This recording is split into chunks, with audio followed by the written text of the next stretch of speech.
Addy Soldiers. I'm sure from the title of this video you're like, Rachel, where are you going with this? Why are we going down this part of memory lane? Why can't we go back to doing fall book hauls and talking about how terrible new adult books are and maybe doing something happy? See friends, we can't do that because once my brain latches onto an idea, it has to be done. And in this case of this week's video, I need to talk about some books that ruined my childhood. I say ruined quite lightly, like I'm talking about books that maybe changed my perspective on things. Not necessarily for the better, but just, you know, slightly dramatically. It actually started because in the English class that I'm taking this semester in children's literature, we started talking about Peter Pan, and I love Peter Pan, but reading the 1922 stage play version of it was wild, and seeing that being like, oh, that's not at all how I remembered it, because wow is it racist and wow is it sexist. Along with recently speaking with one of my friends about a beloved childhood story of ours that we realized that was a lot more traumatic than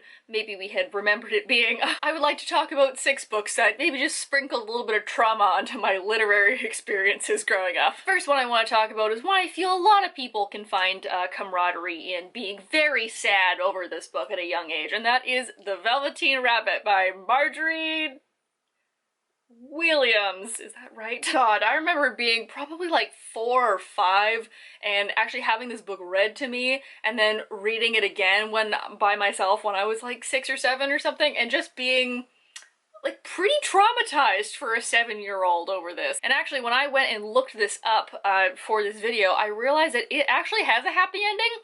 And I sure as hell don't remember it having a happy-ish ending, so maybe that's what I took away from it at a young age. The Velveteen Rabbit is about a stuffed animal rabbit that is given to a small child when he loses his favorite toy, and it slowly becomes his favorite toy, and he brings him everywhere with him, and he brings him on adventures, and he slowly becomes infatuated with the idea of being a real rabbit because one of the other toys says that if the boy loves him enough, he'll become real. However, and this is the part that really stuck with me, is that this little boy contracts scarlet fever because this was written, I believe, in the 1920s. And so, when the boy leaves his house, everything in his bedroom and all of his toys, including the Velveteen Rabbit, are burned. And that's all I remember of this book. Apparently, Wikipedia tells me that actually this like fairy comes out of the woods and like taps the rabbit, and then the rabbit actually becomes a real rabbit and he hops away and the day is saved and everything's fine. But I sure as hell don't remember that ending. I remember the traumatic ending of having this small,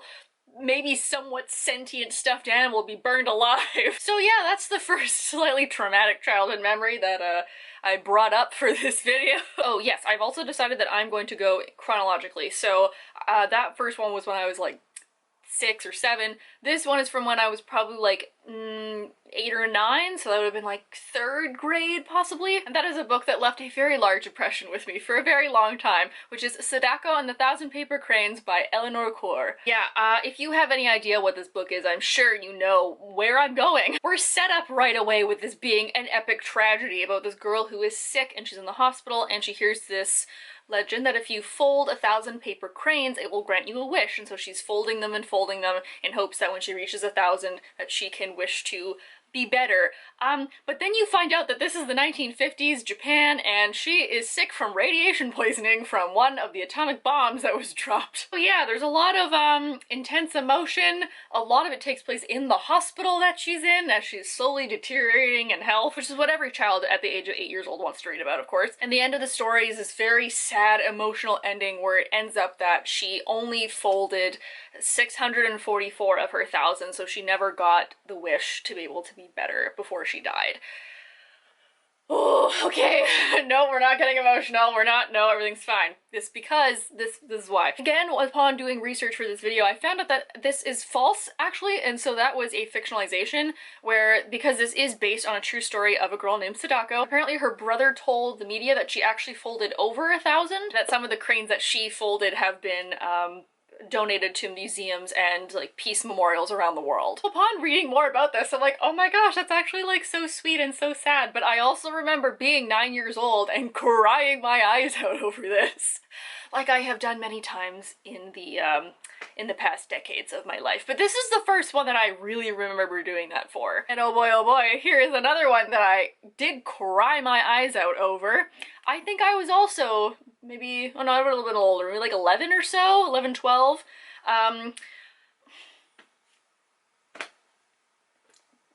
Obviously, come on. Bridge to Terabithia by Catherine Patterson, I feel is a touchstone of, like, it's like a rite of passage for a lot of our reading careers as youngins, and realizing how cruel the world can truly be. This is about a rural country boy named Jesse and a newly moved to town city girl named Leslie as they become friends and create this other world called Terabithia, which is kind of like you cross the river into the forest that you're not usually allowed to play in, and suddenly it's this magical world, and they use their imaginations for it to be this incredible adventure every time they go. So the underlying themes are that of friendship and class structure and children's imagination. This is also like a fun religious undertone, which even at 11 years old I was not for, but it does play into how Jesse sees Leslie. This is one of the first books for younger readers, especially that I read, that dealt with death, because Sadako and the Thousand Paper Cranes, that's sad, but this one was horrific, because the ending of this is Jesse finding out that Leslie tried to go to Terabithia by herself and slipped and drowned while trying to cross the creek that leads them there. And it's the fallout of that death and him kind of realizing mortality and realizing things about himself and like what his parents are telling him about God, and it's very like existential. But like, yeah, this whole video is getting real depressing real fast. I kind of wanted this to be funny, but it's turning out to be kind of sad. Let's move on to the next one. Okay, so the next one is much less sad, but no less disturbing. So, the next book that ruined my childhood, I started reading, I think at like 12 or 13, which is A Series of Unfortunate Events by Lemony Snicket. So in case you don't know, this is a 13-book middle grade series that talks about the three Baudelaire siblings, Klaus, Sunny, and Violet, as they try to escape from Count Olaf, who is constantly hunting them down to get their parents' fortune. There's been a movie, which is gold. There is a TV series, which is even better, gold. It's like platinum. I've reread this series so many times and it holds such a special place in my heart. Not necessarily because it's particularly tragic, but I say this ruined me as a reader and ruined my childhood because now I look at everything with suspicion. It's obviously so played up in these books about how obviously the other adults can't tell that Count Olaf is in a bunch of these costumes, and the children can, and they know that he's always sneaking around, but there were so many small things in every one of these 13 books that just keeps you guessing and keeps you trying to connect things. And what was especially rude about how Daniel Handler ended this series is that the final book, the 13th book, The End, doesn't really have an ending, and that, I know, vexed like 15-year-old me so badly when I finally finished this whole series. Apparently the author kind of wanted to be thematic in the ending of like, you don't always get to know, the world is cruel, not everything has a happy ending, and I'm like, you know what, god damn it, why couldn't you just do it this once? I need to know. Me and my 25-year-old self need to know how this ends. You feel very suspicious and on edge and like everything is a conspiracy theory, but that's also why I loved this series, because it was so different than anything I had read, and it's very not child-friendly. Like, it sort of is, but it also is like, hey, you know those kids' parents got murdered in a fire, right? Anyways, for those reasons, this series holds a place in my cold, dead, bitter heart. Alright, my neighbor started mowing his lawn, and it's been like 20 minutes. And his lawn's not even that big, so we're just gonna keep doing that, and if you hear any mowing in the background, too bad. So when I was coming up with the idea for this video, I didn't quite know where to cap childhood at. There's a bunch of things surrounding that, so I'm gonna talk about the last two are books that maybe destroyed me a little bit too much in my teens. Also, chronologically, the next one I want to talk about, I think I read when I was about 16 in English class, and that is The Lottery by Shirley Jackson. This is a slightly disturbing Southern Gothic short story, question mark? So if you've been here for more than like 10 minutes, y'all know I hate short stories with a burning passion, and honestly, this might be one of the reasons why. The story starts off okay, you're like, oh, it's this kind of like dusty rural town, and everyone's dressing up all fancy to go to this thing called the Lottery in the middle of town, and ooh, it's like a city celebration. Yeah, that's cool. Once they get there, everyone's drawing pieces of paper out of this box, and you're like, ooh, interesting. I'm intrigued. The main lady character that you see draws one of the pieces of paper, and it's the only one with a big black dot on it, and she suddenly gets very afraid. And then, because she's the one that has the black dot on the card, she gets stoned to death. went from like 0 to 60 real fast. I know people love this short story. I know it's a cult classic horror favorite, and I really don't. So I say this ruined my childhood because I couldn't look at literature the same way for like a couple of weeks after reading this book. Also, reading this out loud in like 10th grade English class, I think also helped traumatize this story to me. You know, reading out loud in a 10th grade English class is an experience all to itself. And lastly, the final book on this list is one I actually own.